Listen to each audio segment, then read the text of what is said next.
சிந்தையாகின்ற காலத்து மேற்கு மிக நின்ற. அனைவருக்கும் இனிய காலை வணக்கங்கள். ஓம் திருமூலர் திருவடிகள் போற்று போற்று. திருமந்திரம் நான்காம் தந்திரம் 9வது அத்தியாயம் ஏரொளி சக்கரத்தில் இன்று நாம் 1263வது மந்திரம் சிந்திக்க உள்ளோம். அறிந்திடும் சக்கரம் 5 விந்து, அறிந்திடும் சக்கரம் நாதம் முதலா, அறிந்திடும் அவ்வெழுத்து அப்பதியோர்க்கும், அறிந்திடும் அப்பகலோன் நிலையாமே. 10 ஒளிவட்டங்கள்னு அவரு நமக்கு இங்க சுட்டி காட்ட விரும்புறது மூலாதாரம், சுவாசிஸ்தானம், மணிப்பூரகம், அநாகதம், விசுத்தி, ஆக்னை, அப்புறமா சூரியன், சந்திரன், தீ, நாள்மேல்னு 10 சொல்றாருங்க. இந்த 10 ஒளிவட்டத்துல நாதத்தை முதலாக கொண்டு அறிந்து கொள்ளலாம். ஒவ்வொரு மண்டலத்திலும் அதன் தலைவன் அமர்ந்திருக்கின்றான். இவை அனைத்தையும் கடந்து சென்றால் அங்கே சிவசூரியனை காணலாம். அப்பதான் சிவம்ன்றது விளங்கும் அப்படின்னு நமக்கு ஒரு புதிரை கொடுத்து தேட வைக்கிறார் திருமூல நாயனார். மிக்க நன்றி. வாருங்கள் கௌரியம்மா, வணக்கம். நன்றிங்க ஐயா. அனைவருக்கும் அன்பு வணக்கம். ஓம் நந்தியம்பெருமான் திருவடி போற்றி, ஓம் திருமலர் திருவடி போற்றி, ஓம் நம சிவாய. இன்றைக்கான மந்திரம் 1263. அறிந்திடும் சக்கரம் 5 விந்து, அறிந்திடும் சக்கரம் நாத முதலா, அறிந்திடும் அவ்வெழுத்து அப்பதியோர்க்கும், அறிந்திடும் அப்பகலோன் நிலையாமே. இதுக்கான translation: Bindu is represented by a dot and Nada by a straight line. Only an expert can draw the chakra. The appropriate letters are the Panchakshara. Surya is Siva Surya. அறிந்திடும் சக்கரம் 5 விந்து. இங்க இந்த பாட்டு ஃபுல்லா அறிந்திடும்ன்ற வார்த்தை தான் வருது. நான் இதில் நம்மளால உணர்றது, தெளியப்பட, நமக்கு இந்த 6 சக்கரங்களும் இயக்கத்துக்கு முழுமையான இயக்கத்துக்கு வந்ததுன்னா நமக்கு என்ன அறிய வரும், என்ன புரிய வரும் அப்படின்றத சொல்றதா பார்க்குறேன். அதனால அறிந்திடும் சக்கரம் 5க்கு நான் டிக்ஷனரியில் பார்க்குறப்ப நிறைய விளக்கம் கொடுத்துருந்தாங்க. 5 10ன்னு எடுத்துக்கலாம், 5 25ன்னு எடுத்துக்கலாம். அப்புறம் இன்னொரு விளக்கம் 5க்கு 5 விதம் அப்படின்னு கொடுத்துருந்தாங்க. எப்படியும் இந்த சக்கரத்தெல்லாம் நம்ம வரைய முடியாது, அந்த அளவுக்கு தெரியாது இல்லையா. எப்படி அந்த சக்கரம் இருக்குன்னு அவங்க நமக்கு காமிக்கவே இல்லை. வேரொளி சக்கரன்றது எப்படி இருக்குன்னு நம்ம அந்த நமக்குள்ளே அந்த இயக்கத்தை வச்சு தான் நம்ம புரிஞ்சு பார்த்துட்டு இருக்கிறோம். அதனால நம்ம அந்த சக்கரத்துக்கு போகாமல், ஏன்னா அதை பற்றின எனக்கு அது சுத்தமாக புரியாதுன்றதுனால நம்ம உடம்புல அது எந்த மாதிரியான இயக்கத்தை மட்டும் கொடுக்குதுங்கிறத மட்டும் நம்ம பார்க்கலாம். இங்கே 5க்கு நான் 5 விதம்னே எடுத்துக்கிறேன். ஏன்னா இது 25 டாட்டுன்னு எடுக்க முடியல, எதுவும் எடுக்க முடியல. அதனால 5ன்றதுக்கு 5 விதம்ன்ற மீனிங்கே எடுத்துட்டு பார்க்கும்போது, இது வரைக்கும் நம்ம போன பாட்டிலலாம், இப்போ போன 3 பாட்டிலையும் என்ன சொன்னாங்கன்னா 5 விதமான பூதங்களால் நம்ம ஒவ்வொன்றா இயக்கப்படுறோம். அந்த 6 சக்கரமுமே 5 பூதங்களால் ஆனது அப்படின்றத சொன்னாங்க. அதை தான் இங்கே திரும்பவும் அந்த இதை சொல்கிறதா நான் எடுத்துக்கிறேன். 5 விதமான பூதங்களும் நாதமும் விந்துவும் சேர்ந்ததை நம்ம அறியறதுக்கு வருவோம், நமக்கு உணரப்படுவோம். அறிந்திடும் அவ்வெழுத்து அப்பதியோர்க்கும். அந்த இது நம்ம அந்தந்த சக்கரத்துக்கான பதியாகவும் எடுத்துக்கலாம், இல்லை நம்ம எல்லா சக்கரமும் ஆக்டிவேட் ஆனதுனால நம்மளாவும் எடுத்துக்கலாம். அந்த அப்பதியோர்க்கும் அறிந்திடும் அப்பகலோன் நிலையாமே. இங்கே என்ன இந்த லாஸ்ட் லைனில் மட்டும்தான் முக்கியமாக என்ன, அந்த பகலோன் நிலை அதையும் உணரப்படுவீங்க. இப்போ அழகேசன் ஐயா சொன்னாங்க சிவம் விளங்கும், அந்த தான் பகலோன் நிலை, சிவநிலை. அந்த சிவன் எப்போ விளக்கத்துக்கு வருவார், அதுதான் நான் பார்க்குறது. எப்பயுமே சொல்கிறது நான் விழிப்புணர்வாக சொல்கிறேன். அதான் ஃபர்ஸ்ட் இதில் இருக்கும்போது நம்ம ஈகோ, மனசு, புத்தி, இந்த மாதிரி இதில் நம்ம போயிட்டு இருக்கிறப்ப கடைசியில தான் அந்த எல்லாத்துக்குமே நம்மளோட உண்மையான நிலை என்னன்றது புரிய நம்ம அந்த விழிப்புணர்வை முன்னாடி நிறுத்த ஆரம்பிச்சிருவோம். மற்றதெல்லாம் இதுக்கு ஒரு கதை, ஒரு சின்ன கதை சொல்லுவாங்க, நான் கேள்விப்பட்டிருக்கிறேன். நான் அதை இங்கே சொல்கிறேன். இப்போ நம்ம இதான் நம்ம பயணம், நம்ம வாழ்க்கைக்கான பயணம் இருக்குன்னு வச்சுக்கோங்க. நம்ம பிறப்பு டு இறப்பு, நம்ம ஒரு வண்டியில் போயிட்டு இருக்கோம். பிறப்பு ஸ்டார்டிங் பாயிண்ட் வந்து பிறப்பு, எண்ட் பாயிண்ட் வந்து இறப்புன்னு வச்சுக்கோங்க. அதை நோக்கி தான் நம்ம போயிட்டு இருக்கோம் ஆக்சுவலாக. அப்போ அந்த வண்டிங்கிறது தான் நம்ம உடம்பு. ஒரு வண்டியில் ஏறி போயிட்டு இருக்கோம். இந்த உடம்பு தான் அந்த வண்டி. இந்த வண்டியில வந்து யார் முன்னாடி சீட்ல டிரைவரா உட்காந்துருக்காங்கன்னா, ஃபர்ஸ்ட் நம்ம ஆரம்பிக்கும் போது நம்ம ஈகோவை தான் போட்டு ஓட்டுவோம். அது நானுன்ற இதுல அதுவே ஒரு சின்ன நானா இருந்ததுன்னா நம்ம வந்து நான் ஓட்டுற வண்டிய அப்படின்னு இருக்கும். அப்படி இல்லாம அது எப்படின்னா, நம்ம இந்த மாய இருள் என்ன பண்ணோம், இந்த விழிப்புணர்வெல்லாம் எடுத்து பின்னாடி சீட்ல போட்டுரும். மனசு எல்லாத்தையும் எடுத்து பின்னாடி சீட்ல போட்டு டிரைவரா யார் இருப்பாங்கன்னா, ஈகோ தான் டிரைவரா இருக்கும். அதுல போகும்போது நமக்கு சரியான நம்ம இறைவனை நோக்கி நம்ம போக முடியாது. அங்கேயும் இங்கேயும் நான் தான் பெரிய ஆளுன்னு காமிக்கிறதுக்காக அது டைரக்ஷன் எடுத்து போய்கிட்டே இருக்கும். அப்புறம் கொஞ்சம் அறிவு வந்து மனசு படி போவோன்ட்டு மனசு டிரைவரா மாறும். மனசு டிரைவரா மாறி அது பிடிச்ச விஷயங்களாவே செஞ்சுட்டு இருக்கும். பிடிச்ச விஷயங்கள் செய்யறது நல்லதான், ஆனா அது மற்றவங்களுக்கு பாதிக்காத விஷயமா இருக்கணும்ன்ற அறிவு வந்து அப்புறம் புத்தி வந்து வர்றப்பதான் அந்த அறிவு வரும். அது வந்து இல்ல, நீ மனசு பிடிச்சதை செய்யலாம், ஆனா அது மற்றவங்களுக்கு யாருக்கும் அது பாதிப்பு இருக்கக்கூடாது அப்படிங்கிற மாதிரி. இப்படி மாறி மாறி நம்ம ஓட்டிக்கிட்டே போனோம்னா நம்ம போய் சேர வேண்டிய இடத்துக்கு சரியா போக மாட்டோம். நேரா இறப்புக்கு தான் போவோம். வீடு பேருக்கு போக முடியாது. அதனால அந்த கடைசியா பின்னாடி சீட்ல இருக்க அந்த விழிப்புணர்வுன்றது வந்து டிரைவரா மாறிச்சுனாதான் இந்த மூணும் பின்னாடி சீட்டுக்கு போய் அது அமைதியா இருந்தாதான் நம்மளால வீடு பேரை நோக்கி போக முடியும்.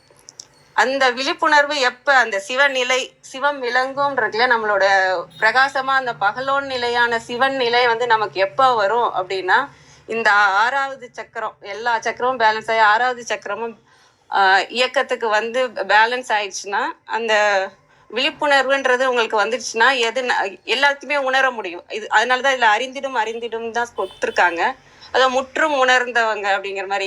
எது இதுல மாயை, இது எது புத்தி சொல்லுது, எது வந்து மனசு சொல்லுது, எதுல நான் போகணும் அப்படின்ற அந்த உணர்வு நிலை, அறிவு நிலை, அந்த ஞான நிலை எல்லாம் எப்போ வரும்னா இந்த 6 சக்கரங்களும் வந்த பிறகு வரும் அப்படிங்கிற மாதிரி நான் இதை புரிஞ்சுக்கிறேன்.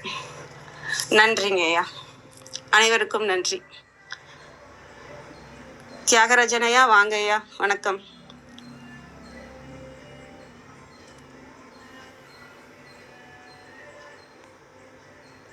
நன்றி.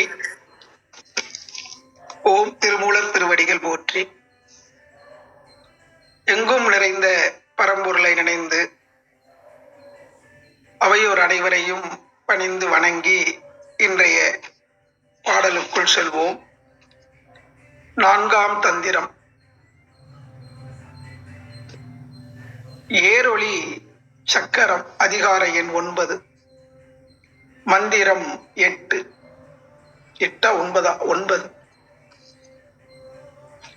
அறிந்திடும் சக்கரம் ஐந்து விந்து,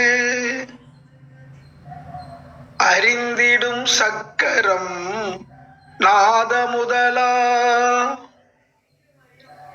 அறிந்திடும் அவ்வெழுத்து அப்பதி ஓர்க்கும், அறிந்திடும் அப்பகலோன் நிலையாமே.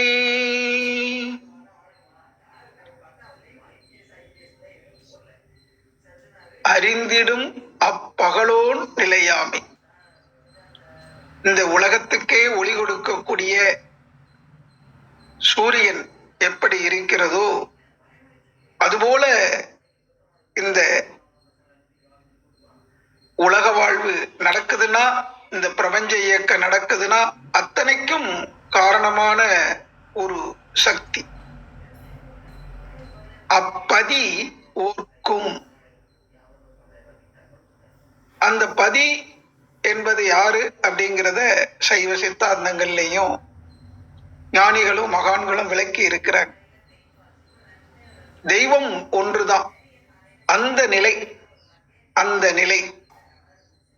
அருட்பெருஞ்சோதியாகி இருக்கின்ற அந்த தெய்வீக நிலை, அதை உணர்ந்து கொள்ள வேண்டும்.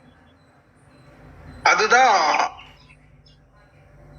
அந்த எழுத்து அத்தனைக்கும் காரணமாக இருக்கக்கூடிய ஒரு முழுமை, எல்லாம் அதுக்குள்ளதான் அடக்கம். அதிலிருந்து எழுந்தது, அதற்குள்ளேயே அடங்கி இருந்தது. சொல்லுக்கு முன்பிருந்த சொல்லை போல சொரூபமெல்லாம் பூரிக்கு முன் அரூபம் என்று ஆசான் அருட்தந்தை வேதாத்ரி மகரிஷி அவர்கள் குறிப்பிடுவார். ஒரு சொல் பிறக்குதுன்னா அந்த சொல்லுக்கு முன்னாடி அந்த சொல் எப்படி இருந்தது? அந்த அரூபமாக இருக்கக்கூடிய அந்த தெய்வ நிலையிலிருந்து தான் எல்லாமே வந்தது என்பதை புரிந்து கொள்ள வேண்டும். சுழன்று கொண்டிருக்கிறது எல்லாமே, அதை பூரா சக்கரம் என்று சொல்வார். சுழற்சி இருந்தாலே அது சக்கரம். ஒவ்வொரு ஆதாரத்திலையும் அந்த பஞ்சபூத சக்தி இயங்கிக் கொண்டிருக்கிறதுனால இந்த உடல்ல 6 சக்கரம், 7வது அங்கே உச்சியில சகசிராதாரம் என்று சொல்லக்கூடிய அளவுல 7 ஆதாரங்களாக கொடுத்தார். ஆனா எல்லாத்துக்கும் அடிப்படை அந்த பஞ்சபூதங்கள் தான். அந்த பஞ்சபூதங்களுக்கு ஒளியை கொடுத்து கொண்டிருக்கின்ற, ஆற்றலை கொடுத்து கொண்டிருக்கின்ற அந்த தெய்வீக பெருநிதி எது என்று சிந்திக்கும் போது அந்த பரம்பொருள், மெய்ப்பொருள், ஐயா சொல்ற மாதிரி அதுதான் பெரும் பொருளாக இருக்கிறது. நுண்பொருளாக இருப்பதே அதுதான் என்பதையும் புரிந்து கொண்டு அந்த பொருள் நிலையை விளங்கிக் கொள்வதற்கு இந்த எழுத்து என்பது அவசியமாக இருக்கு. எழுத்து அறிவித்தவன் இறைவனாவான். இறைவனே நமக்கு குருவாக வந்து அந்த எழுத்தை அறிவித்திருக்கிறான். அதை புரிந்து கொள்ள வேண்டும். ஆசான் திருமூலர் மகானை பணிந்து வணங்கி இந்த உண்மைகளை உணர்த்த வேண்டி நாம் தினம் அனுதினமும் ஒவ்வொரு மந்திரத்தையுமே உணர்ந்து ஓதி மெய்ப்பொருள் உணர்ந்து வாழ்க்கையில ஒரு சிறப்பு நிலை அடைவோம் என்று கூறி வாய்ப்பளித்த அனைத்து அன்பு உள்ளங்களுக்கும் பணிவன்பான நன்றிகள், வணக்கங்கள், வாழ்த்துக்கள். நன்றி. ஓம் திருமூலர் திருவடிகள் சரணம் சரணம் சரணம். மகிழ்ச்சி.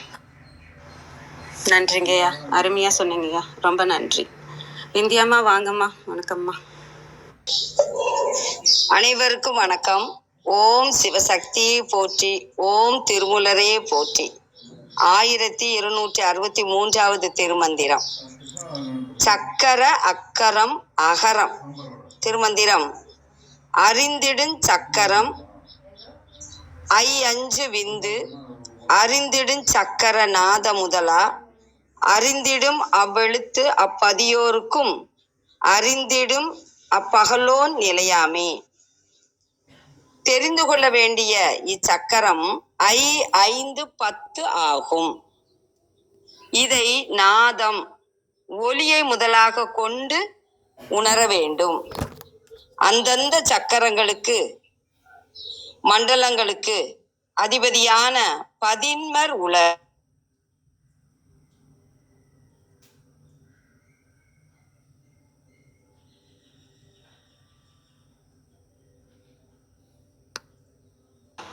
அம்மா நீங்க பேசுறது கேட்கல. இந்தியாம்மா. அநாகதம், விசுத்தி, ஆக்ஞை, சூரியன், சந்திரன், அக்னி, தாரகை என 10. இந்த 10 ஆதாரங்களுக்கும் அதிபதிகள் முறையே காளி, பிரம்மன், திருமால், ருத்திரன், மகேஸ்வரன், சதாசிவன், சூரியன், சந்திரன், அக்கினி, உடுக்கல் என்னும் பதின்மர். கழக வெளியீட்டில் உரையாசிரியர் நுட்பமாக விளக்கம் எழுதியுள்ளார். அறியப்படும் சக்கரம் 5ம் 5ம் கூடிய 10ம் ஆகும். அவை முறையே மூலாதாரம் முதல் ஆதாரங்கள் 6, ஞாயிறு, திங்கள், தீ மண்டலம் 3, அதீதமாகிய அப்பால் 1 விந்துவும் நாதமும் சக்கர முதலாம். அந்தந்த சக்கரத்துக்குரிய முதன்மையோரும் உளர். இம்முதன்மையோருக்கு தெய்வம் பகலவனாகிய சிவபெருமான், அவனே அனைத்திற்கும் நிலைக்களம் ஆவன். பகலோன் அப்படின்றது இந்த இடத்துல சிவசூரியன். அனைவருக்கும் நன்றி, வணக்கம். சிவ சிவ. திருச்சிற்றம்பலம். நன்றிங்க அம்மா. அர்த்தநாரையா வாங்க ஐயா. வணக்கம் ஐயா. இதுல முதல்ல ஐந்து அப்படிங்கறது என்னன்னு கேட்டோம்னா, ஐந்து அப்படின்னா நுட்பமான ஐந்து. அப்படின்னா நுட்பமான அப்படின்னு ஒரு பொருள் இருக்கு. அது மாதிரி எடுத்துக்கிறதுக்கும் வாய்ப்பு இருக்கு. ஐந்தும் ஐந்தும் கூட்டும்போது கரெக்டா 10 வந்துடும். அப்படியும் எடுத்துக்கிறதுக்கான வாய்ப்பு இருக்கு. ஆனா நுட்பமான 5 தான். அதுக்கப்புறம் 5 5ஆக வளர்றதுக்கான வழி. அதே மாதிரி இதுல நாதம் விந்து இரண்டும் இணைந்து தான் சக்கரமாகிறது அப்படிங்கிறதையும் சொல்லியிருக்காங்க. அதே மாதிரி அந்த கடைசி வரியில அந்த பகலோன் அப்படிங்கிறதுக்கு முன்னாடி ஒரு எழுத்து போட்டிருக்க, அப்பகலோன் அப்படின்னு சொல்றது. பகலோன் அப்படின்னு சொல்லியிருந்தா அது சூரியனை குறிக்கும். அந்த அப்பகலோன் அப்படிங்கிற அந்த அ அப்படிங்கிற எழுத்துலதான் இறைவனே இருக்கிறான் அப்படிங்கிறது. அந்த இறைவனை 2 நிலையில பார்ப்போம். ஒண்ணு ஸ்வரூப நிலை. ஸ்வரூப நிலையில இறை சக்தியானது அசையாம இருக்கும். அப்ப அது வெளிப்படவே படாது. அதான் ஸ்வரூப நிலை. ஆனா இறைவன் இயக்கத்துக்கு வரும்போது, படைத்தல் முதல் இருக்கக்கூடிய 5 தொழிலையும் செய்யும் போது, அப்பதான் இறைவன் சுத்த வித்தை தத்துவத்துக்கு வருவார். அப்ப அந்த இறைவன் இருக்கக்கூடிய இடம் எதுன்னா சுத்த மாயா புவனம் அப்படின்னு சைவ சித்தாந்தத்துல சொல்லுவாங்க. இந்த சுத்த மாயா புவனத்துல இறைவன் எழுத்துலதான் இருப்பாரு. எந்த எழுத்துல அப்படின்னா ஆ அப்படிங்கிற எழுத்துல. அதனாலதான் அகர முதல அப்படின்னு திருவள்ளுவரும் சொல்றாங்க. அதுக்கப்புறம் வள்ளல் பெருமான் கடவுளை பத்தி விளக்கி சொல்லும் போது முதல் பாட்டுல அகரநிலை விலங்கு சத்தர் அனைவருக்கும் அப்படின்னு சொல்லியிருப்பாரு. அங்க அகரநிலை. அருணகிரிநாதரும் அகரமும் ஆகி அயனனவாகி அரியனவாகி அரணனவாகி அவர் மேலாய் அப்படின்னு சொல்லியிருப்பாரு. இந்த அயன் அரி அரண் இந்த மூணுக்கு பிறகு நான் முன்னாடியே சொன்ன மாதிரி 3 நாளே அதுல 5 இருக்கும். மற்ற மகேஸ்வரன் 5ம் சேர்த்து அவருக்கும் மேலாய் அப்படின்னு அவர் மேலாய் அப்படின்னு சொல்லியிருப்பாரு. இந்த அவர் மேலாய் அப்படிங்கிறது எதுன்னா 2 தான். சிவ அப்படிங்கிறது தான். அதாவது சக்தியும் சிவமும் அப்படிங்கிறது. இதை நான் முன்னாடியே சொல்லியிருக்கேன். அந்த 9 நிலை. 9வது நிலை சக்தி, 8வது நிலை சிவம், 7வது நிலை விந்து, 6வது நிலை நாதம், 5வது நிலை சதாசிவம், 4வது நிலை மகேஸ்வரன், 3 ருத்திரன், 2 திருமால், 1 அயன். அப்படி பார்த்தோம்னா அந்த 9 அப்படிங்கிறதுல மேலேயே நாதம் விந்து வந்துடும். அதனால இந்த நாதமும் விந்துவும் தான் சக்கரமாக இருக்கிறது. இதன்படி நம்ம அறிந்திடும், இதுல அறிந்த அப்படின்லாம் சொல்லவே இல்லைங்க. அறிந்திடும். இந்த அறிந்திடும்ங்கிறத நம்ம இலக்கணத்தை பார்த்தோம்னா அறிந்திடும் அப்படிங்கிறது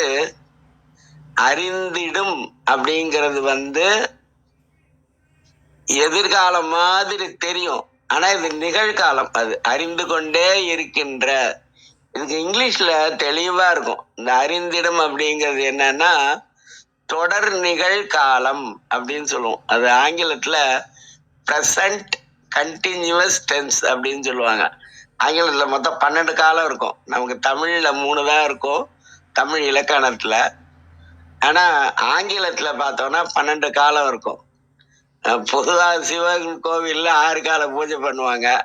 ஆனா நேற்றுக்கு 4 கால பூஜை பண்ணியிருப்பாங்க. அது மாதிரி இங்கிலீஷ்ல 12 காலம் இருக்கும். அந்த 12 காலத்துல ஒண்ணுதான் ப்ரெசன்ட் கண்டினியூவஸ் டென்ஸ். அது வந்து தொடர் நிகழ்காலம் அப்படின்னு வரும். அந்த தொடர் நிகழ்காலம் அப்படிங்கிறது அறிந்திடும் அப்படின்னா நம்ம அறிந்து கொண்டே இருக்கிறோம். அறிந்து கொண்டே இருக்க இருக்க இருக்க இருக்க நம்முடைய ஆன்மாவானது எங்க போகும் அப்படின்னா, பகலவன் அப்படின்னா சூரியனை குறிக்கும். ஆனா அப்பகலவன் அப்படின்னா அது சிவத்தை குறிக்கும். சிவன் கிடையாதுங்க, சிவ அப்படிங்கிறது தான். அதுக்கு பக்கத்துல வேணா நம்ம இம்மு போட்டு சிவம் அப்படின்னு சொல்லுவோம். அத சிவம்ல இருக்கிற இம்மை எடுத்துட்டோம்னா சிவ அப்படிதான் வரும். அதனாலதான் திருமூலரே சிவ சிவ என்கிற தீவினையாளர், சிவ சிவ என்றிட தீவினை மாலும், சிவ சிவ என்றிட தேவரும் ஆவர். அதுக்கு மேல ஒண்ணு இருக்கு, சிவ சிவ என்ன சிவகதி தானே.